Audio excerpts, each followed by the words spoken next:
রাসূল তো এতিমদের সর্দার। পৃথিবীর কোন এতিম যেন বলতে না পারে নবীজি আমার ব্যাপারে কি বলবেন, আমি তো এতিম মানুষ। নবীজিকে আল্লাহ পাক কেমন এতিম বানালেন, সমস্ত দুনিয়ার এতিমদের সর্দার বানালেন। মায়ের পেটে যখন তিনি ছিলেন 6 মাসের সময় মায়ের পেটে থাকাকালীন বাপের এতিম হয়ে গেলেন।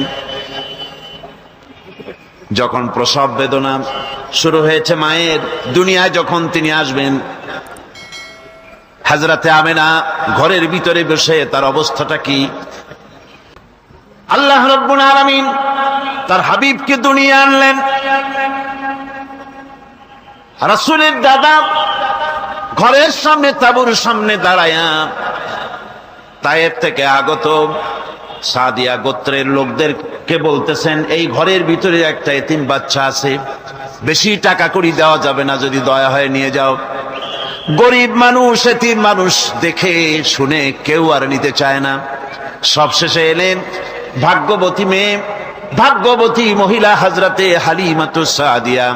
তিনি এসেছেন, কোনো ছেলে পেলে পায় নাই, সকলের শেষে তিনি এসেছেন।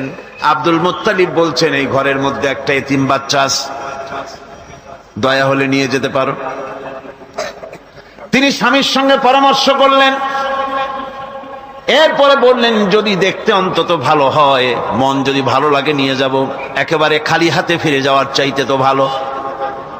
হযরতে হালিমা বলেন, আমি ঘরের মধ্যে প্রবেশ করলাম, মা আমিনার কোল থেকে শিশু মুহাম্মদ সাল্লাল্লাহু আলাইহি সাল্লামকে যখন আমি কোলে নিলাম, আমি হুজুরের চেহারার দিকে নজর করে দেখলাম, আমার কাছে মনে হলো যেন পূর্ণিমার চাঁদটা আমার কোলে ধরা দিয়েছে। রাসূল কি শিশু মুহাম্মদ সাল্লাল্লাহু আলাইহি সাল্লাম কি যখন নিয়ে বাড়ির দিকে রওনা হলাম, যে গাধা আমার সকলের পেছনে এসেছে, সেই গাধা এখন সকলের আগে ছুটে চলে যায়। এরপরে বাড়ি যখন নিয়ে গেলাম, কুয়ায় পানি বাড়লো, গাছে ফসল বাড়লো, খেজুর গাছে খেজুর বাড়তে লাগলো, জমিনে ফলন বেড়ে গেল। রাসূলের দুধ বোন সাইমা রাসূলকে নিয়ে মুহাম্মদ সাল্লাল্লাহু আলাইহি সাল্লাম তাকে দোলনা নিয়ে দোল দিতেছে। কি আশ্চর্য অবস্থা! বিশ্বনবী মুহাম্মদ রাসূলুল্লাহ সাল্লাল্লাহু আলাইহি ওয়াসাল্লাম এভাবে এতিম অবস্থায় জীবন তার শুরু হলো।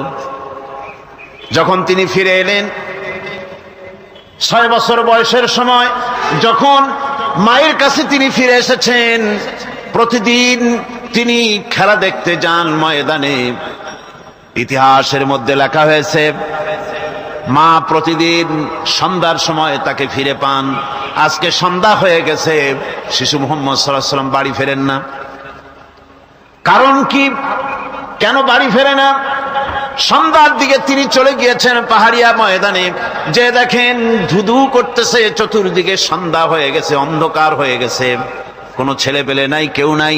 পাহাড়ের পাদদেশে বসে শিশু মুহাম্মদ সাল্লাল্লাহু আলাইহি সাল্লাম কাঁদতেছেন। মা প্রশ্ন করলেন, বাবারে, সন্ধ্যা উত্তীর্ণ হয়ে গেল, কেন একা একা বসে বসে কাঁদো? তিনি বলছেন, মাজি, আজ কদিন খেলা দেখতে আসলাম ময়দানে, প্রতিদিন দেখি যখন সন্ধ্যা হয়ে যায়, মুরব্বী শ্রেণীর কিছু লোক আসে, ছেলেকে নাম ধরে ডাক দেয়, ছেলেরা দৌড়ে তার বাবার কাছে চলে যায়, আর বাবা ছেলেকে কোলে নিয়ে মুখে চুমা দিয়ে বাড়ির দিকে নিয়ে যায়। আমি আজ কদিন পর্যন্ত এই ময়দানে এলাম, কোনদিন সন্ধ্যা বেলায় তো কেউ এসে আমাকে মুহাম্মদ বলে একটা ডাক দিল না। আমার আব্বা কি নাই?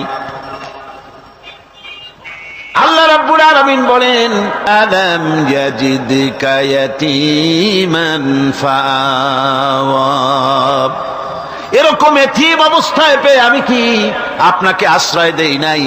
আপনাকে আমি পেয়েছি এতিম অবস্থায়, এরপরে আমি আপনারে আশ্রয় দিলাম। ওয়া ওয়াজাদাকা দাল্লান ফাহাদা। এরপরে আমি আপনাকে পথ হারা পেলাম, আমি আপনাকে পথের দিশা দিয়া দিলাম। ووجدك عائلا فأغنى। এরপরে আমি আপনাকে দরিদ্র অবস্থায় পেয়েছি, তারপরে আমি আপনার দারিদ্র মুক্ত করেছি আপনাকে। সুতরাং فأما اليتيم فلا تقهر وأما السائل فلا تنهر وأما بنعمة ربك فحدث। সুতরাং নবী, এতিমের প্রতি নির্মম ব্যবহার করো না, এতিমের প্রতি ভালো ব্যবহার করো, নির্মমতা দেখাইও না। আর ভিক্ষুককে ধমক দিও না, রূঢ়তা দেখিও না, আর আল্লাহর নিয়ামতের প্রশংসা করো। বহুত মানুষ আছে এতিমরে গলায় ধাক্কা দেয়। মানুষ যখন ভিক্ষা নিতে আসে, গরিব মানুষ ভিক্ষা চাইতে আসছে, ওই মেয়ে আত্মাহিতে জানো, দোয়া কুনুত জানো, বাড়ি যেয়ে কাজ করবা, এই সব আজে বাজে কথা বলে ভিক্ষা দেয় না। আমার বন্ধুগণ, এই জন্য এতিমের প্রতি দরদ করার জন্য আল্লাহ পাক কোরআনের ভিতরে পরিষ্কার বলেছেন। রাসূল করিম সাল্লাল্লাহু আলাইহি ওয়াসাল্লাম নিজে এতিম ছিলেন, আর এতিমের প্রতি তার এত দরদ ছিল, একবার তিনি ঈদের দিকে নামাজ পড়ার জন্য যাচ্ছেন, প্রতিমধ্যে দেখেন একটা বাচ্চা ছেলে কাঁদতেছে। এই রাস্তায় কত মানুষ গেল, কেউ দাঁড়ালো না থমকে, বাচ্চার ক্রন্দন কাউকে থামাইতে পারলো না। কিন্তু বিশ্ব নবী, দয়ার নবী রাহমাতুল লিল আলামিন বাচ্চার কান্না দেখে পাও বাড়াতে পারলেন না। নবীজি দাঁড়ায় গেলেন, জিজ্ঞেস করেন, ও বাচ্চা, ঈদের দিনে কাঁদো কেন? ঈদের দিনে তো কাঁদতে নাই।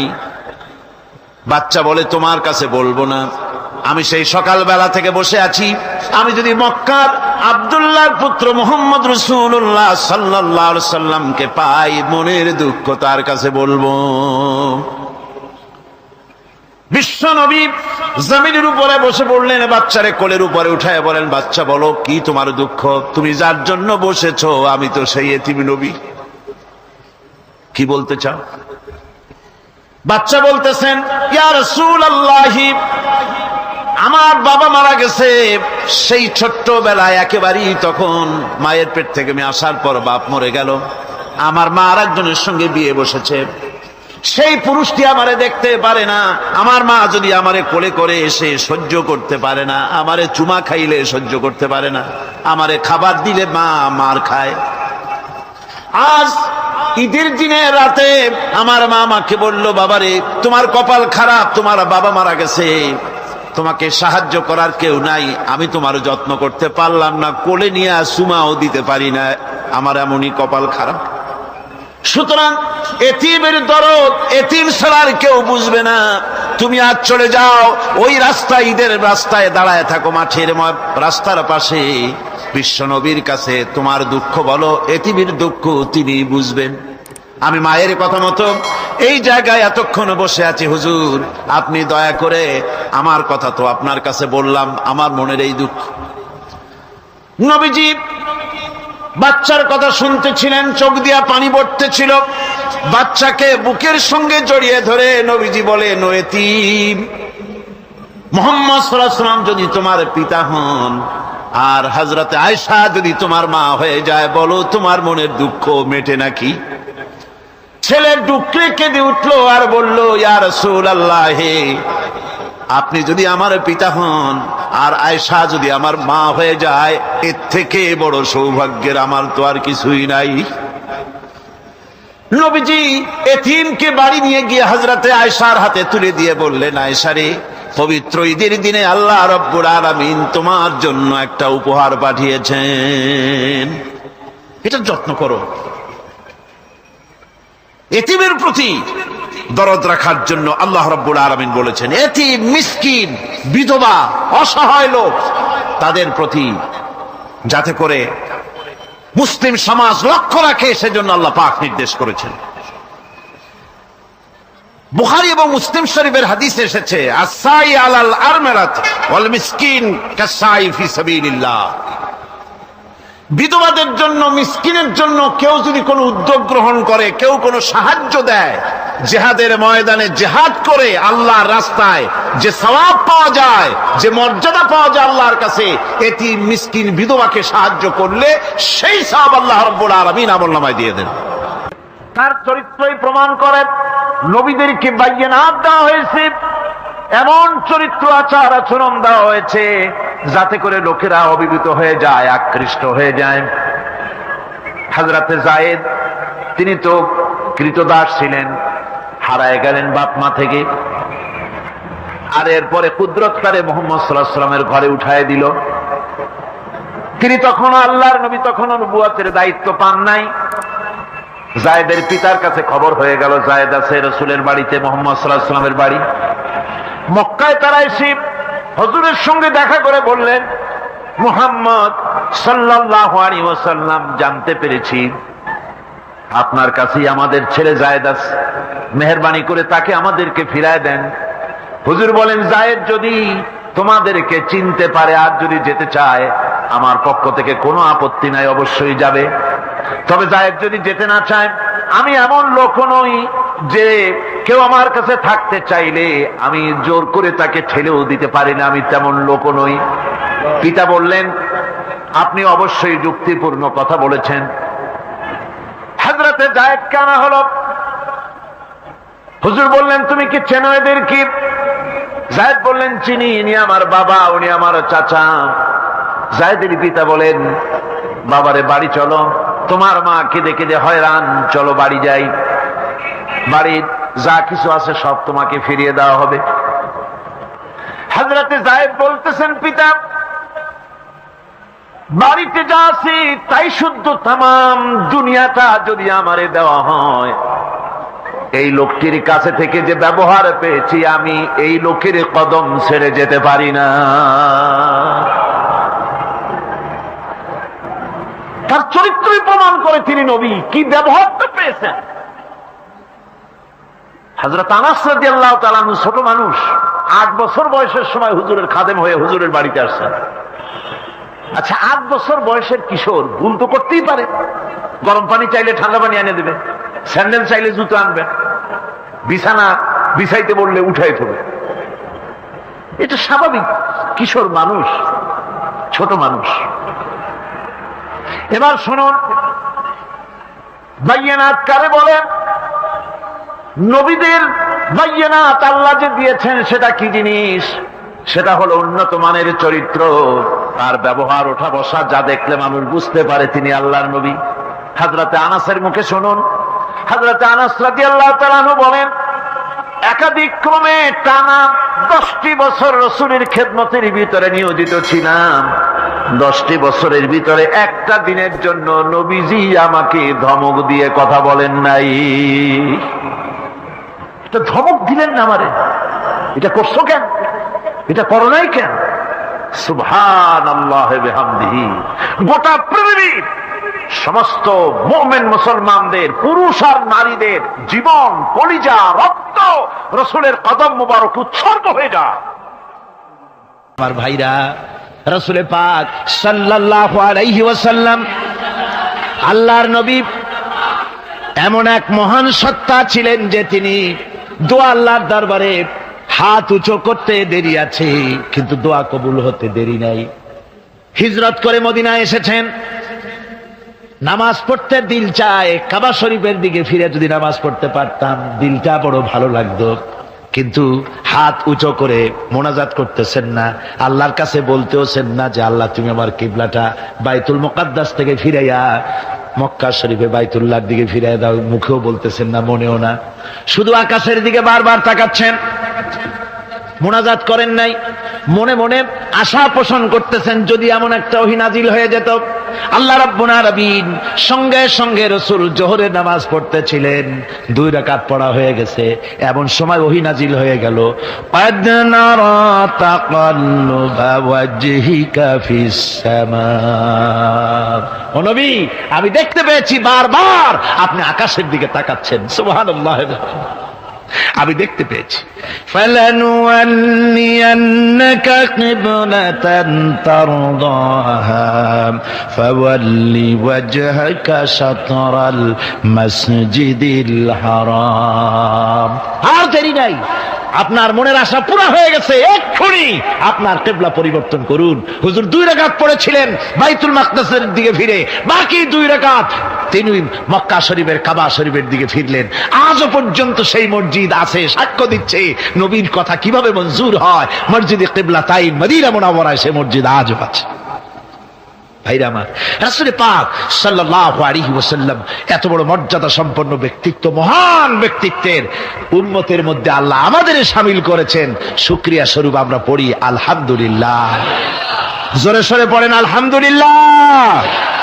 আমার ভাইরা, মর্যাদা এত বেশি আল্লাহ রাসূলকে আল্লাহ রাব্বুল আলামিন দান করেছেন।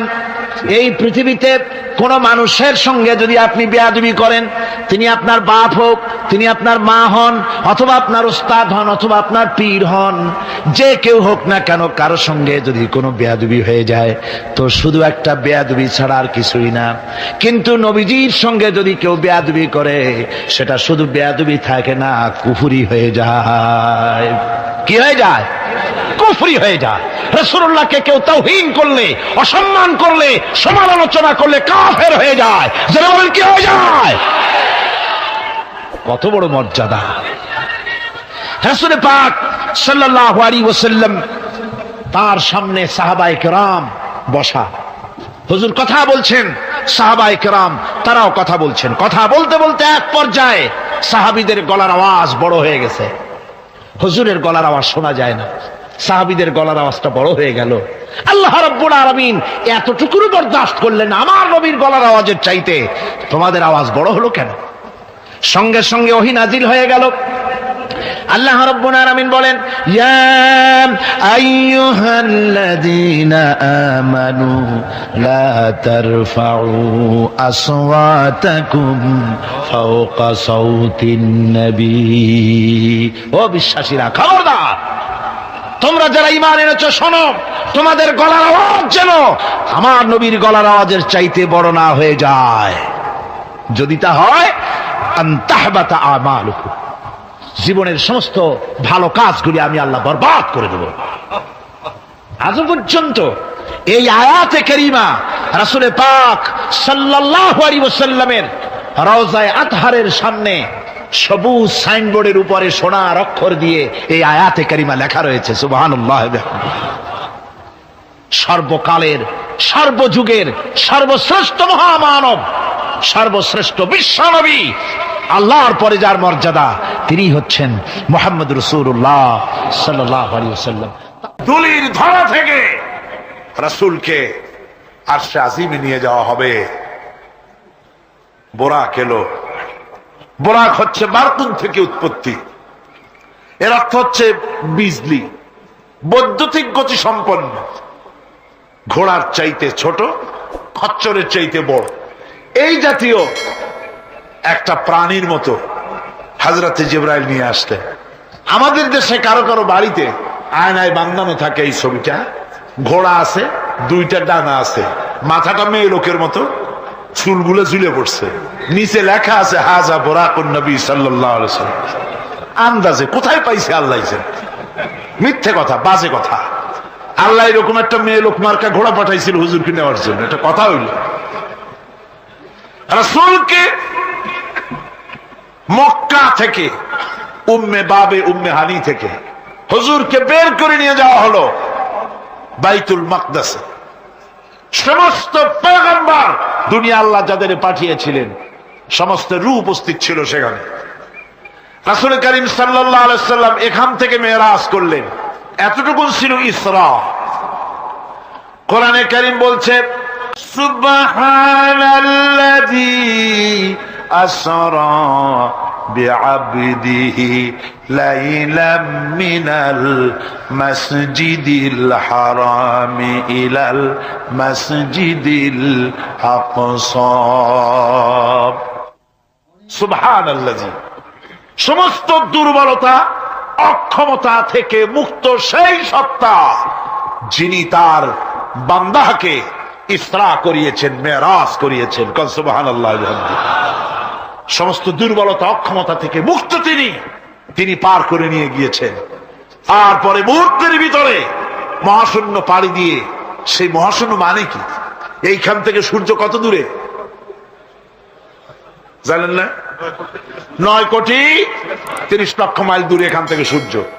সেই সূর্য, তারপরে রয়েছে গ্যালাক্সি, মিল্কি ওয়ে, গ্রহ নক্ষত্র, সে যে কত দূরে, যে সমস্ত তারকা, এমন বহুত তারকা আছে যে তারকা সৃষ্টির পর তার আলো পৃথিবীর মাটি আজ পর্যন্ত স্পর্শ করে নাই, অথচ আলোর গতি প্রতি সেকেন্ডে কত মাইল? 1,86,000 মাইল। এই 1,86,000 মাইলের সেকেন্ড, এর মিনিট, এর ঘন্টা, এর দিন, এর সপ্তাহ, এর মাস, এর বছর, এটাকে বলা হয় লাইট ইয়ার, আলোকবর্ষ। সেই তারকা তৈরি হওয়ার পর কত সহস্র সহস্র লাইট ইয়ার চলে গেল, আজও পর্যন্ত সেই তারকার আলো পৃথিবীর মাটি স্পর্শ করতে পারে নাই। তাহলে সেই তারা কোথায়?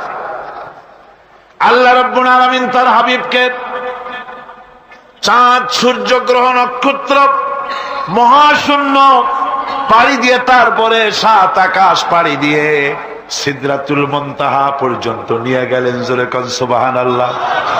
এবার সিদরাতুল মুনতাহা পর্যন্ত যাওয়ার পথে যত ঘটনা ঘটল, সেগুলো আপনারা ইতিহাস থেকে পড়ে নেবেন, ওগুলি বলার সময় আমার কাছে নাই। সিদরাতুল মুনতাহায় যাওয়ার পর হযরতে জিবরাইল বলেন, আর আমি যেতে পারবো না। জিবরাইল বলে গেলেন, এখান থেকে আপনাকে নেওয়ার কুদরতি ব্যবস্থা হয়ে যাবে। রাসূল দুনিয়ায় ফিরে এসে হযরতে বেলালকে ডেকে বলেছিলেন, বেলাল গো, এমন কি আমল তুমি করো, আমারে শোনাও। হযরতে বেলাল বলেন, হুজুর, আমার আমল তো সব আপনি জানেন। কয় না, কি করো শোনাও। বেলাল বলেন, হুজুর, খাস আমলের মধ্যে এতটুকু আছে যে আমি কখনো বিনা উজুতে থাকি না। যখন উজু চলে যায় উজু করি, আর উজুর ইহতিমামের জন্য 2 রাকাত নফল নামাজ পড়ি। হুজুর বলেন, বেলাল, তুমি এই আমল ছাড়বা না, কারণ সিদরাতুল মুনতাহায় হযরত জিবরাইল আমারে যখন ছেড়ে চলে গেলেন, আমার একা একা বড় ভয় লাগতে লাগলো। তখন আমার মনে হচ্ছিল তুমি যেন আমার চতুর্দিকে হাঁটতেছো। আমার ভাইরা, রফরাত নামক বিছানা চলে এলো। কুদরতি এই বিছানায় চড়ে নবীজি আল্লাহ রাব্বুল আলামিনের দরবারে আরশে আজিমে পৌঁছে গেলেন। জোরে বলেন সুবহানাল্লাহ, জোরে বলেন সুবহানাল্লাহ। যেখানে পৃথিবীর কোন মানুষের যাওয়া সম্ভব নয়, গোটা পৃথিবীর মানুষের মর্যাদা আল্লাহ পাক বাড়ায় দিলেন, আরশে আজিমে হুজুরকে নিয়ে গেলেন। তারপরে তিনি কথাবার্তা হুজুরের সাথে কি বললেন, সেই কথাগুলি নিয়ে আমাদের দেশে কথা হলো এই যে হুজুরকে নিয়ে আল্লাহ 5 ওয়াক্ত নামাজ দিছিলেন তো 50 ওয়াক্ত। মুসা আলাইহিস সালামের সাথে দেখা না হইলে তো কাম সারছিল, আমাদের আর উপায় ছিল না। আরে ভাই, শুধু নামাজ দেওয়াই যদি উদ্দেশ্য হবে, তাহলে রোজার মতো তো আল্লাহ দুনিয়ায় বসে দিতে পারতেন কিনা? হজের মতো, জাকাতের মতো পারতেন কিনা? শুধু নামাজের জন্য নয়, আল্লাহ পাকের কায়নাত দেখাবার জন্য আল্লাহ পাক তাকে নিয়েছিলেন। বেহেশত দেখাইছেন, দোজখ দেখাইছেন, ভালো কাজ করলে কিরকম শান্তি হবে, খারাপ কাজ করলে কিরকম শাস্তি হবে, চোখে দেখাই দিয়েছেন মুহাম্মদ রাসূলুল্লাহ সাল্লাল্লাহু আলাইহি ওয়াসাল্লামকে। মেরাজ থেকে ফিরে এলেন, ঘরে এসে দেখেন উজুর পানি, উজু করে যে গেছিলেন উজুর পানি তখনও গড়াচ্ছে। যে দরজা দিয়ে বেরিয়েছিলেন দরজাটা ধাক্কায় তখনও কাঁপতেছে। যে বিছানায় শোয়া ছিলেন সে বিছানায় মানুষ শুয়ে থাকলে যেমন উষ্ণ থাকে, সেরকমের উষ্ণ ভাব তখনও আছে। কেমনে হলো মাথায় ঢুকবে না। সুবহানাল্লাহ কোন ঢুকবে? জোরে কোন সুবহানাল্লাহ। এটার ব্যাপারে কোন বিজ্ঞান, দর্শন, যুক্তির প্রয়োজন নাই। প্রয়োজন শুধু এতটুকু, আল্লাহ তার হাবিবরে নেবেন, কত দ্রুত নিবেন, কত দ্রুত পাঠাবেন, এটা তিনিই ভালো জানেন, আমাদের কোনো জানার কথা না। ঠিক কিনা? কোরআনে কারীম বলছে, وَلَنَبْلُوَنَّكُمْ حَتَّى نَعْلَمَ الْمُجَاهِدِينَ مِنْكُمْ وَالصَّابِرِينَ وَنَبْلُوَ أَخْبَارَكُمْ। অবশ্যই আমি তোমাদেরকে পরীক্ষার সম্মুখীন করব, আর তোমাদের মধ্যে সত্যিকার মুজাহিদ, দৃঢ়তা অবলম্বনকারী কারা, আমি তা দেখব। এটা যেন আমি দেখে নিতে পারি, সেই জন্য আমি বিপদ এবং মুসিবতের মধ্যে তোমাদের ফেলবো। ধৈর্যধারীদের উপরে আমার রহমত অবশ্যই থাকবে। খবর এমন এক সম্পদ যা ধারণ করলে পরে আল্লাহ রাব্বুল আলামিন রাষ্ট্রীয় ক্ষমতা দান করে দেন। কোন সুবহানাল্লাহ, জোরে কোন সুবহানাল্লাহ। ধৈর্য ধারণ করলে আল্লাহ রাষ্ট্রের মতো বিরাট নিয়ামত আল্লাহ হাতে তুলে দিবেন। তার প্রমাণ কোরআন শরীফ আল্লাহ বলছেন, বনি ইসরাইলরা মিশর থেকে যখন বহিষ্কার হয়ে গেল, তাদের যখন পা রাখার কোনো জায়গা থাকলো না, বনি ইসরাইলরা মিশর থেকে যখন বহিষ্কার হয়ে গেল, এরপরে আল্লাহ পাক তারা যখন ধৈর্য অবলম্বন করলো, আল্লাহ পাক তাদের ব্যাপারে বলছেন, ওয়া আওরাসনাল কওমাল্লাযীনা কানু ইউস্তাদআফুনা মাশারিকাল আরদি ওয়া মাগারিবা আল্লাতী বারাকনা ফিহা। আর তাদের স্থলে আমি নির্যাতিত লোকদেরকে প্রতিষ্ঠিত করলাম। পশ্চিম এবং উত্তরের তাদেরকে আমি পশ্চিম এবং পশ্চিম এবং পূর্বের উত্তরাধিকারী তাদেরকে বানায় দিলাম। বিরাট এলাকা তাদের হাতে আমি তুলে দিলাম। ওয়া তাম্মাত কালিমাতু রাব্বিকাল হুসনা আলা বানি ইসরাঈলা বিমা সাবারু। আর এভাবে করে আল্লাহ পাক তার কথাকে পূর্ণ করলেন বনি ইসরাইলদের উপরে। সবর এখতিয়ার করার জন্য, ধৈর্য ধরার কারণে আল্লাহ পাক রাষ্ট্রের মালিক তাদের বানায় দিলেন। যেরকম সুবহানাল্লাহ। সবর যদি করা হয়, তো যুদ্ধ যদি বাদে, যদি জাহাজ শুরু হয়ে যায়, আল্লাহ পাক বলেছেন ফেরেশতা দিয়ে সাহায্য করবে। যদি সবর থাকে তোমাদের, সবর থাকলে আল্লাহ কি দিয়ে সাহায্য করবেন? ফেরেশতা। কোরআনে কারীম বলছি, বালা ইন তাসবিরু ওয়া তাত্তাকু ওয়া ইয়াতুকুম মিন ফাওরিহিম হাদা ইউমদিদুকুম রাব্বুকুম বিখামসাতি আলাফিন মিনাল মালাইকাতি মুসাউমিন।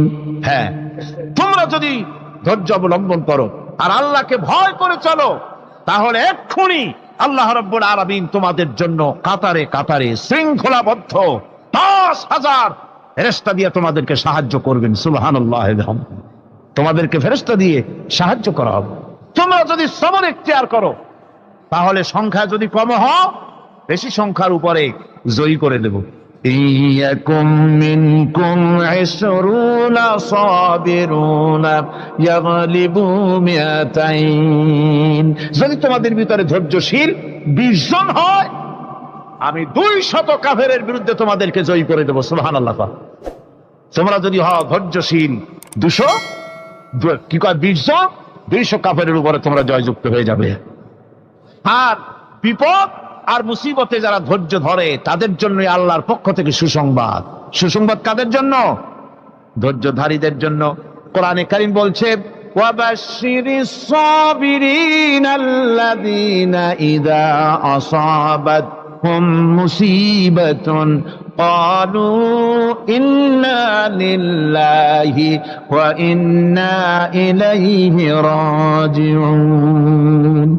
সুসংবাদ সেই সব ধৈর্যশালীদের জন্য যারা নাকি বিপদ এবং মুসিবতে আসলে যারা বলে, কি বলে? পড়েন আমার সাথে, ইন্না লিল্লাহি ওয়া ইন্না ইলাইহি রাজিউন।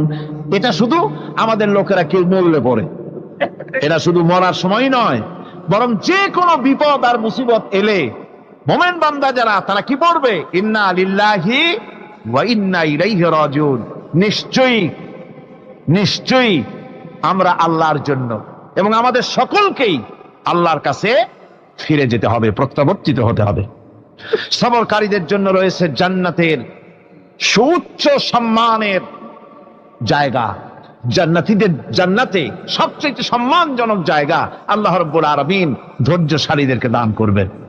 কোরআনে কারীম বলছে, উলাইকা ইউজসাউনাল গুরফাতা বিমা সাবারু ওয়া ইউলাক্কাউনা ফিহা তাহিয়াতাও ওয়া সালামা। এরা হলো সেই সব লোক যাদেরকে প্রদান করা হবে বেহেশতের সুউচ্চ মঞ্জিল, কারণ তারা সবর ইখতিয়ার করেছিল, তারা সবর করছিল, এই জন্য বেহেশতের সবচাইতে ভালো জায়গা তাদের দেওয়া হবে। কোন আলহামদুলিল্লাহ, জোরে কোন আলহামদুলিল্লাহ। এবং জান্নাতে সবরকারীদেরকে সম্বর্ধনা দেওয়া হবে, সম্বর্ধনা দেওয়া হবে। খালিদিনা ফিহা হাসুনাত মুস্তাকাররান ওয়া মুকামা। চিরদিন তারা জান্নাতের ভেতরে বসবাস করবে এবং কতই না সুন্দর, কতই না উত্তম জায়গা সবরকারীদের জন্য আল্লাহ বেহেশতের মধ্যে রেখে যাবেন। জান্নাতে প্রবেশ করার সাথে সাথে চতুর্দিক থেকে ফেরেশতারা ছুটে আসবে সবরকারীদের জন্য। ওয়াল মালাইকাতু ইয়াদখুলুনা আলাইহিম মিন কুল্লি বাব।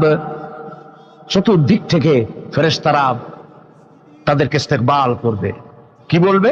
সালামুন আলাইকুম বিমা সাবারতুম ফানি'মা উকবাদ-দার। তোমাদের প্রতি শান্তি বর্ষিত হোক, কারণ তোমরা পৃথিবীতে সবর অবলম্বন করেছিল।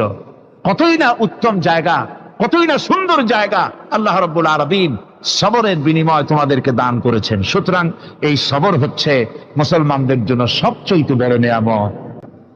এই 10টি সত্য যদি সম্পাদন করতে পারি, যদি আমল করতে পারি, জীবন ধন্য হয়ে যাবে। সেই 10টি কথা আমি আবার আপনাদের স্মরণ পটে তুলে দিতে চাই, প্যাকেট করে পকেটে উঠাই দিতে চাই, যেন বাড়ি নিয়ে যেতে পারেন।